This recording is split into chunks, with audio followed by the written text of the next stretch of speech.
اعوذ باللہ من الشیطان الرجیم بسم اللہ الرحمن الرحیم وللہ المشرق والمغرب۔ اب دیکھیے تمہید ہو رہی ہے تحویل قبلہ کے لیے۔ اب ظاہر بات ہے کہ بڑی حساس جو ہے وہ ایک کیفیت تھی یہ تو یروشلم کے ساتھ جن کو دلچسپی تھی اور ان کے دلوں میں اس کی عقیدت تھی، مکہ مکرمہ اور بیت اللہ کے ساتھ جن کو دلچسپی تھی اور ان کے دلوں میں اس کی عقیدت تھی، تو اس حوالے سے یہ قبلہ بدلنا اور 2 دفعہ بدلا ہے قبلہ۔ پہلے آ کے مدینے میں حضور نے یروشلم کی طرف 16 مہینے نماز پڑھی اور پھر تحویل قبلہ ہوا۔ تو اب اس میں کئی امتحان ہو گئے، وہ آگے آ جائے گا، لیکن اس کی تمہید باندھی جا رہی ہے للہ المشرق والمغرب۔ مشرق اور مغرب سب اللہ کے ہیں، یعنی اگر ہم رخ کرتے ہیں مغرب کی طرف تو اس کے معنی یہ نہیں ہے کہ اللہ مغرب میں ہے، معاذ اللہ۔ اللہ تو جہت سے، مقام سے، ماورا وراء الورا۔ تو یہ ہے کہ ایک یکسانیت پیدا کرنے کے لیے، اجتماعی رنگ دینے کے لیے ایک چیز کو قبلہ بنا دیا، علامت ہے۔ غالب نے ٹھیک کہا ہے، قبلے کو اہل نظر قبلہ نما کہتے ہیں۔ قبلہ جو ہے وہ مسجود تو نہیں ہے پرے سرحد ادراک سے اپنا مسجود۔ قبلے کو اہل نظر قبلہ نما کہتے ہیں۔ للہ المشرق والمغرب فإنما تولوا فثم وجہ اللہ، جدھر میں تم رخ کرو گے وہ اللہ ہی کا رخ ہے۔ ان اللہ واسع علیم، یقیناً اللہ بہت وسعت والا ہے، بہت وسعت والا ہے، وہ کسی سمت میں محدود نہیں ہے اور علیم ہے، ہر شے کا جاننے والا ہے۔ دیکھیے یہاں یہ آیت کہہ کے اور چھوڑ دیا مسئلہ، اگلے مسئلے پر آگئے۔ آگے آپ کو پتہ چلے گا کہ یہ در حقیقت ایک تمہید باندھی جا رہی ہے تحویل قبلہ کے لیے۔ وقالوا اتخذ اللہ ولدا سبحانہ، اور ان میں وہ بھی ہیں، اب ظاہر بات ہے یہاں پھر اشارہ ہو رہا ہے وہ اہل مکہ کی طرف، جنہوں نے یہ کہا ہے کہ اللہ نے اولاد اپنے لیے اختیار کی، یعنی وہ کہتے تھے کہ یہ جو فرشتے ہیں یہ اللہ کی بیٹیاں ہیں۔ نصارہ کہتے تھے کہ حضرت مسیح اللہ کے بیٹے ہیں، اور یہودیوں کا بھی ایک گروہ ایسا تھا جو حضرت عزیر کو اللہ کا بیٹا کہتا تھا۔ بل لہ ما فی السماوات والارض، نہیں، آسمانوں اور زمین میں جو کچھ ہے اسی کی ملکیت ہے، سب مخلوق ہے، مملوک ہے، خالق اور مالک صرف وہ ہے۔ کل لہ قانتون، اور سب کے سب اس کے فرما بردار ہیں، بڑے سے بڑا رسول، بڑے سے بڑا ولی، بڑے سے بڑا فرشتہ، بڑے سے بڑے اجرام سماویہ، سب کل لہ قانتون۔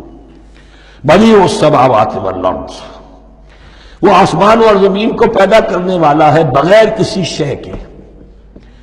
یہ ابداع اور خلق، ان میں فرق ہے۔ ابداع، بلکہ شاہ ولی اللہ دہلوی نے حجت اللہ البالغہ کا جو پہلا چیپٹر ہے اس کو یہی 3 عنوان دیے ہیں۔ اللہ تعالیٰ کے افعال بنیادی طور پر 3 ہیں، ابداع، خلق، تدبیر۔ ابداع ہے جسے انگریزی میں کہتے ہیں کریشن ایکس نہیلو، آدم نے محض سے کچھ بنا دیا، کچھ نہیں تھا اور بنا دیا، کن فیکون، یہ ابداع ہے۔ خلق ہے اب ایک چیز سے دوسری چیز بنانا، گارے سے انسان بنایا، یہ تخلیق ہے۔ آگ سے جن بنایا، یہ تخلیق ہے۔ نور سے فرشتے بنایا، یہ تخلیق ہے۔ تو ابداع، بدیع وہ ہے کہ جس نے نئی چیز، اسی لیے بدعت ہمارے ہاں کہلاتی ہے وہ شے جو دین میں نہیں تھی اور خواہ لا کے شامل کر دی گئی، جس کی کوئی جڑ بنیاد دین میں نہیں ہے، وہ بدعت ہے۔ اس سے یہ لفظ بدیع السماوات والارض، وَإِذَا قَضَىٰ أَمْرًا فَإِنَّمَا يَقُولُ لَهُ كُن فَيَكُونُ، اس کی شان تو یہ ہے کہ جب وہ کسی معاملے کا فیصلہ کر لیتا ہے تو بس کہتا ہے کہ ہو جا، اور وہ ہو جاتی ہے۔ وَقَالَ الَّذِينَ لَا يَعْلَمُونَ لَوْلَا يُكَلِّمُنَا اللَّهُ وَتَأْتِينَا آیَةٌ، اور کہا ان لوگوں نے جو علم نہیں رکھتے، یہاں پھر وہی مشرکین مکہ کی طرف روئے سخن ہے، کیوں نہیں بات کرتا ہم سے اللہ، اور کیوں نہیں کوئی لے آتا ہمارے پاس کوئی نشانی۔ یہ میں عرض کر چکا ہوں، یہ مضمون جو ہے کہ ان کا مطالبہ تھا بہت شدت کے ساتھ کہ تم معجزے ویسے ہی دکھاؤ جیسے تم کہتے ہو کہ عیسیٰ نے دکھائے تھے، موسیٰ نے دکھائے تھے، تو ہمارے یہ مطالبے پورے کر دو، ہم مان لیں گے۔ یہ ذکر آئے گا سورہ انعام میں اور پھر سورہ بنی اسرائیل میں۔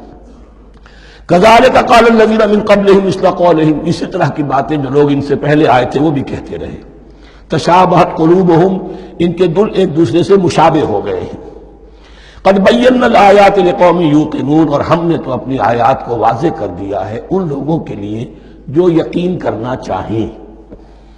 انا ارسلناک بالحق بشیرا ونذیرا، اے نبی ہم نے آپ کو بھیجا ہے حق کے ساتھ بشیر اور نذیر بنا کر۔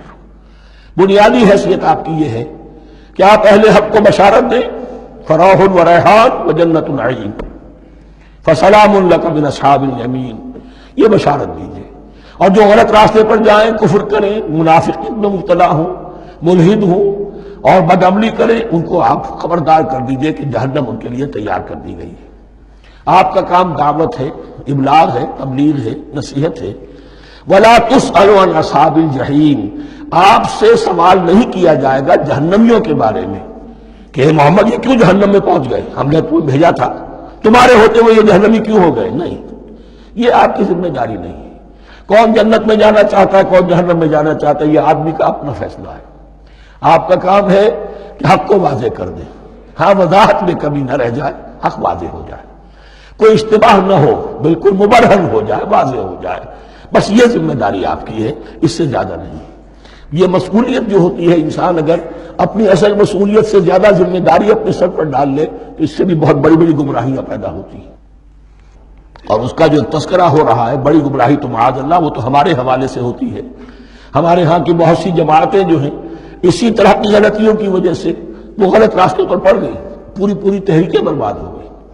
لیکن یہاں بھی حضور کا معاملہ کیا ہو رہا تھا کہ حضور چاہتے تھے کہ کسی طرح یہ علماء یہود ایمان لے آئے۔ بہرحال حضور کے دل میں رغبت، آخر مکے میں آپ تھے تو دعائیں مانگتے تھے، اے اللہ عمرو بن ہشام اور عمر بن خطاب میں سے کسی ایک کو تو میری جھولی میں ڈال دے۔ تو اسی طرح کی دعا آپ نے کی ہوگی۔ فرمایا وَلَن تَرْضَىٰ عَنكَ الْيَهُودُ وَلَا النَّصَارَىٰ حَتَّىٰ تَتَّبِعَ مِلَّتَهُمْ، اے نبی کسی مغالطے میں نہ رہیے، ہرگز راضی نہیں ہوں گے آپ سے نہ یہ یہودی اور نہ نصرانی جب تک کہ آپ پیروی نہ کریں ان کی ملت کی۔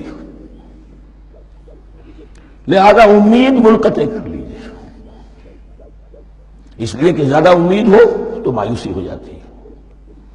اقبال نے بہت خوب کہا ہے بندہ مومن کے بارے میں، جس کی امیدیں قلیل، جس کے مقاصد جلیل۔ مقصد اونچا لیکن امید قلیل رکھیے، اللہ چاہے گا تو ہو جائے گا، نہیں چاہے گا تو میرا کام تو اپنی حد تک اپنا فرض ادا کر دینا ہے۔ اس سے زیادہ کی جو ہے خواہش اپنے دل میں پالیں گے، کسی اجرت پسندی میں گرفتار ہو جائیں گے، کہیں دائیں بائیں ہک اور کرک کے ذریعے سے کہیں پہنچنے کی کوشش کریں گے اور اپنے آپ کو بھی برباد کر دیں گے۔ لن ترضى عنك اليهود ولا النصارى حتى تتبع ملتهم قل ان هدى الله هو الهدى، کہہ دیجئے دیکھو ہدایت تو ہے اللہ کی ہدایت۔ وَلَئِنِ اتَّبَعْتَ أَهْوَاءَهُمْ، اور نبی آپ بھی کان کھول کر سن لیں، اگر آپ نے ان کی خواہشات کی پیروی کی، یہاں ہم جوڑ دیں گے الفاظ بالفرض بفرض محال، اگر آپ نے ان کی خواہشات کی پیروی کی کہ کچھ چلو لے دو کر معاملہ کر لو، کچھ ان کی بات مانو، کچھ اپنی بات منوا لو۔ یہ مکے میں بھی قریش کی طرف سے بھی آیا تھا کہ کچھ اپنی بات منوا لیجئے، کچھ ہماری بات کمپرومائز کیجئے۔ اب ظاہر بات ہے کہ یہاں اب یہود کے ساتھ یہی معاملہ ہے۔ وَلَئِنِ اتَّبَعْتَ أَهْوَاءَهُمْ بَعْدَ الَّذِي جَاءَكَ مِنَ الْعِلْمِ مَا لَكَ مِنَ اللَّهِ مِنْ وَلِيٍّ وَلَا نَصِيرٍ، اور اگر بفرض محال آپ نے پیروی کی ان کی خواہشات کی، اس کے بعد کہ آپ کے پاس علم آ چکا تو نہیں ہوگا کوئی بھی اللہ کے مقابلے میں آپ کے لیے کوئی مددگار یا حمایتی۔ معاذ اللہ معاذ اللہ، حق کی تلوار بڑی ننگی ہے۔ اور یہاں اللہ کا عدل یہ فرد سے فرد تک بدلتا نہیں ہے، نہ امت سے امت کی طرف بدلے گا۔ قوم اور کسی اور قوم سے ایک معاملہ، کسی دوسری قوم سے کوئی اور معاملہ نہیں۔